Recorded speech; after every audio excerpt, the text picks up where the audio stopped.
Enем kredit alat. Анан маң ошондон бир нерсе же акча берет дейт. Сен эгерде чоңоюп калсаң, энең айт, эне мен сени багам. Сен арам алба деш керек.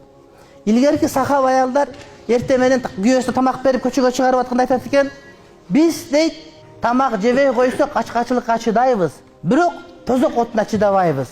Ошого алып келе турган тамагың адал болсун деп осуят кылып жөнөтөт экен илгерки аялдар. Ошон үчүн бул арам жаман.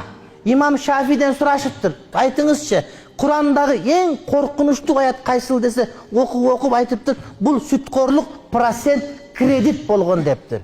Эмнеге десе Кудай Таалам айтып атат, кимде ким сүткорлук кылса, аларга Кудайдын жана пайгамбардын согушу болсун деп атат. Ой, кошунаң душман болгон болсо кандай жаман болосун. Бирок Кудайга душман болсо каяка качасың? Жер дагы Кудайдыкы, асман дагы Кудайдыкы, экөөнүн ортосунда Кудайдыкы. Кудайдыкы эмес жердин өзү жок. Анан каяка барасың сен бечара? Ошон үчүн сен сүткорлуктан алыс бол.